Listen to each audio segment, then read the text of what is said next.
러시아는 오늘 밤 폴란드를 향해 직접 미사일을 발사했고 그 충격에 사람들이 잠에서 깼습니다. 이에 대해 폴란드 측은 앞으로 100일이 이 전쟁의 운명을 좌우할 것이라고만 밝혔습니다. 하지만 승산은 50대 50이고 모든 것은 폴란드가 아니라 미국에 달려있다고 합니다. 비록 나토에서는 마침내 분위기가 약간 바뀌긴 했지만 말이죠. 7월 30일 밤 우크라이나를 향한 최대 규모의 복합 공격 중 하나에서 70발이 넘는 미사일과 280대가 넘는 공격 드론이 사용됐습니다. 러시아의 순항 미사일 KH-101, 이 폴란드 국경을 넘어 루블린주 타르나바 콜로니아 마을 근처 우크라이나 국경에서 약 70km 떨어진 곳에 떨어졌습니다. 아시다시피 이건 단순히 우연히 들어온 것이 아니라 미사일이 폴란드 영토를 70km나 통과한 것입니다. 이것은 지난해 9월 이후 나토 국가 영토에서 발생한 첫 번째 유사한 사건입니다. 폴란드 전투기가 자국 영공에 침입한 러시아 드론을 격추시킨 적이 있었습니다. 이 사건의 중요성은 우리가 바로 이 유튜브 채널에서 어제 논의했던 상황에서 발생했다는 점에도 있습니다. 러시아가 다시 한번 나토의 결의를 시험하고 있습니다. 바로 지난주에도 사흘 밤 연속으로 드론 공격이 루마니아를 향해 날아갔고 이제는 미사일로 폴란드를 타격했습니다. 이번 방송에서는 알려진 사실들을 분석해 보겠습니다. 사건 자체와 가치의 반응, 그리고 전문가들이 논의하는 향후 전개 시나리오에 대해 다루겠습니다. 제 이름은 알렉세이 패치입니다. 함께 이 주제를 이야기해 봅시다.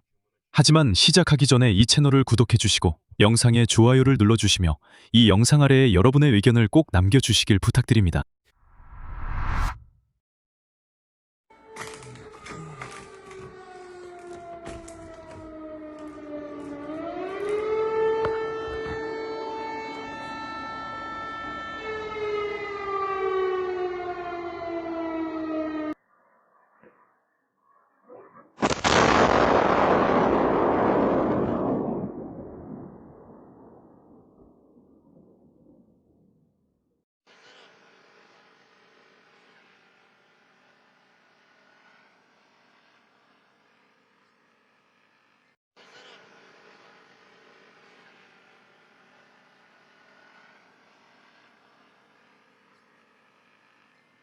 그럼 우크라이나 공격 자체에 대한 간단한 사실부터 시작해 보겠습니다.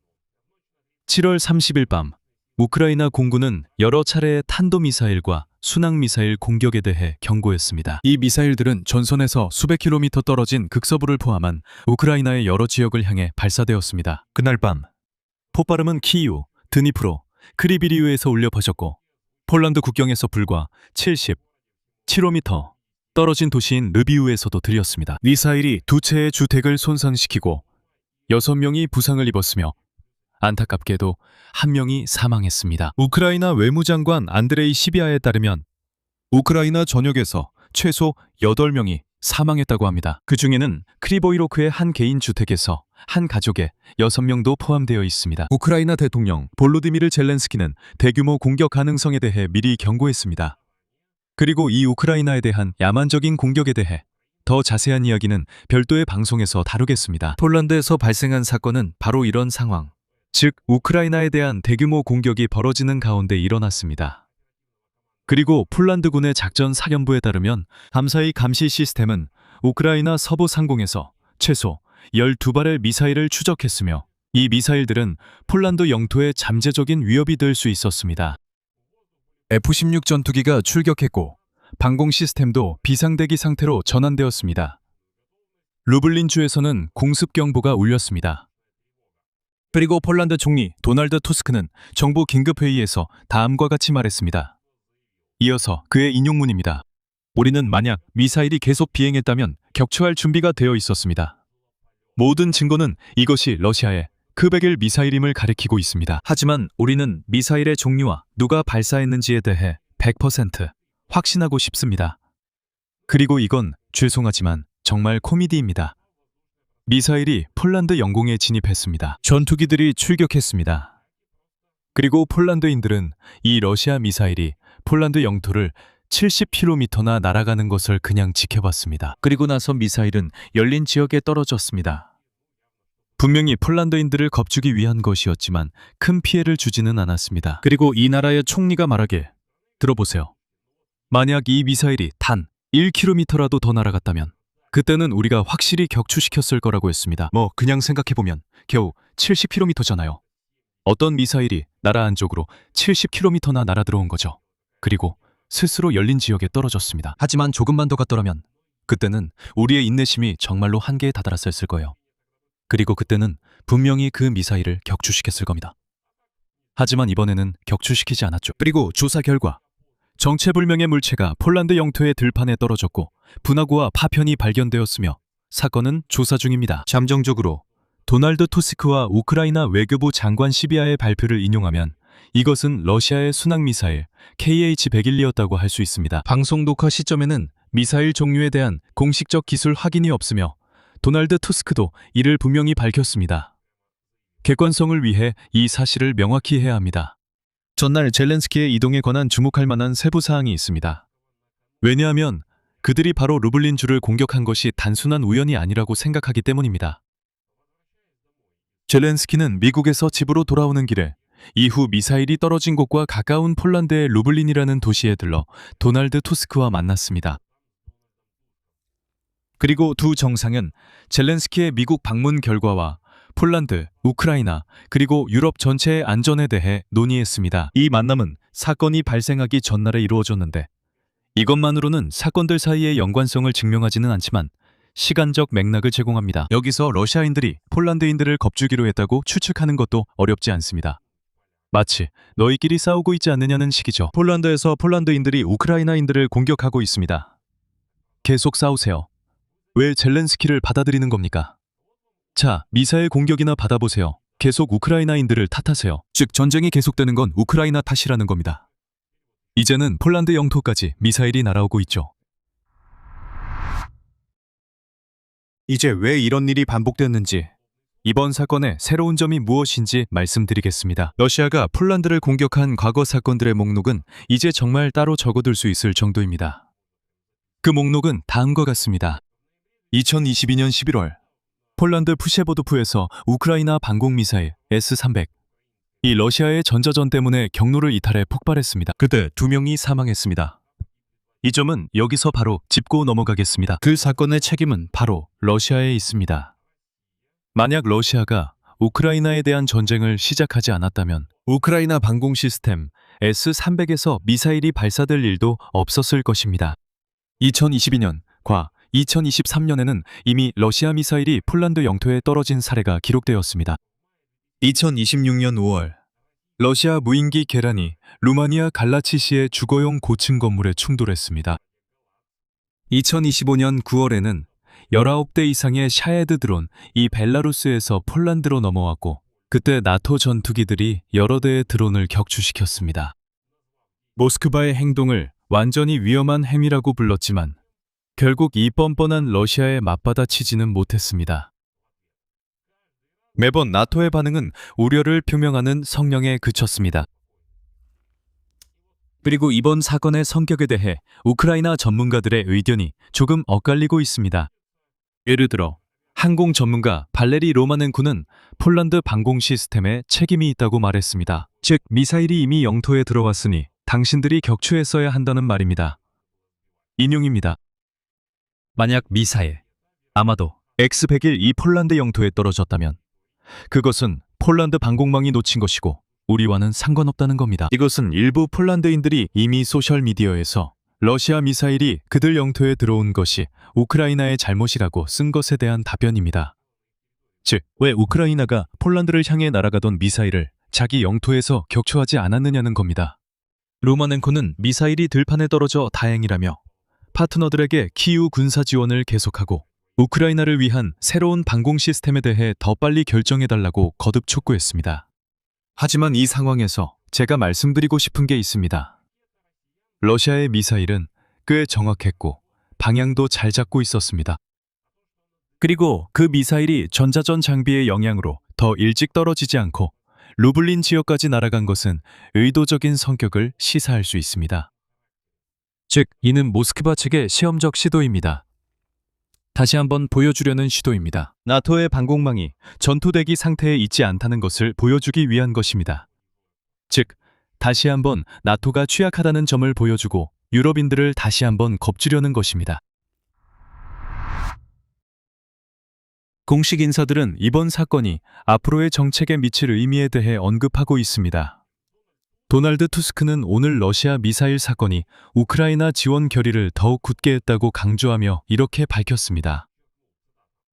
폴란드의 안전은 우크라이나군, 특히 공중에서의 효과적인 행동에 직접적이고 명확하게 달려 있습니다. 이 인용문은 모든 폴란드인에게 반복해 들려줘야 합니다. 그는 기사에서 군사 전망에 대한 자신의 평가를 반복하며 젤렌스키와 만나 앞으로 100일 이 전쟁의 결과를 결정할 수 있고 승산은 50대 50이라고 말했습니다.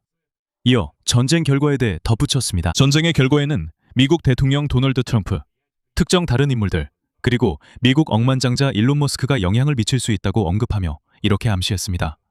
보십시오. 스타링크가 꺼지자 러시아인들이 눈이 멀었습니다. 우크라이나 공식 대변인은 이 사건을 우크라이나 방공망 강화를 위한 논거로 사용했습니다. 특히 우크라이나 외무장관 시비아가 이렇게 말했습니다. 이것은 또 하나의 명확한 증거입니다. 우크라이나 방공망 강화가 지금 시급한 필요이며 이는 유럽 대서양 전체 공동체의 방어를 보장하는 역할을 한다는 것입니다. 이것은 우크라이나 입장의 직접적인 표현입니다. 미사일의 영공 침범은 나토의 군사적 대응의 명분이 아니라 우크라이나에 대한 탄도미사일 방어 시스템 지원의 근거로 제시되고 있습니다. 솔직히 말하자면 나토가 러시아에 군사적으로 대응한다고 해도 지금 우리에게는 전쟁의 지리적 확산 외에는 아무런 이득이 없었을 것입니다. 이제 나토가 러시아에 어떤 타격으로 대응할지에 대한 질문으로 넘어가겠습니다. 현재까지 이번 사건과 관련해서 나토나 폴란드 측에서 나토 헌장 5조는 물론이고 4조, 적용에 대한 직접적인 언급조차도 없었습니다. 즉, 나토에서는 이제 그런 논의조차 없습니다. 이 문제에 대해 협의조차 하려 하지 않습니다. 5조를 적용해서 한 나라에 대한 공격이 모두에 대한 공격이라는 식으로 대응하는 건 말할 것도 없고 4조에 따른 협의조차 하지 않고 있습니다. 바르샤바의 첫 반응도 다시 한번 신중해 보입니다. 여기서 제가 폴란드인과 우크라이나인 사이에 현재 갈등이 있다는 점을 괜히 언급한 게 아닙니다. 러시아인들이 이 갈등을 이용할 수 있기 때문입니다. 이런 사례들은 일부 폴란드 정치권에서는 오히려 분위기를 부추길 수 있습니다. 우크라이나를 지지하는 분위기가 이미 이런 상황까지 이르게 했다는 식으로. 그러니까 우리도 폭격당하지 않으려면 우크라이나 지원을 중단해야 한다는 거죠. 즉, 일부 폴란드의 정치적 비주류 집단에서는 이미 봐라, 이런 일이 벌어지고 있다는 식의 내러티브를 퍼뜨리기 시작했습니다. 미사일이 폴란드에 떨어진 건 우리가 우크라이나를 돕기 때문이며 지원을 중단하면 러시아가 폴란드를 공격하지 않을 거라는 논리입니다.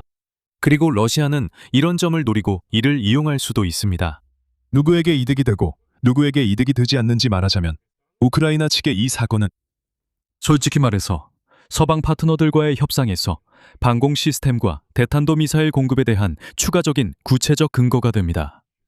즉, 며칠 전에 미국을 방문했을 때 젤렌스키가 제기했던 주제입니다. 폴란드에게는 상황이 두 배로 불편합니다. 한편으로는 나토 국가의 주권 영토가 침해당한 상황에서 결연한 태도를 보여줘야 합니다.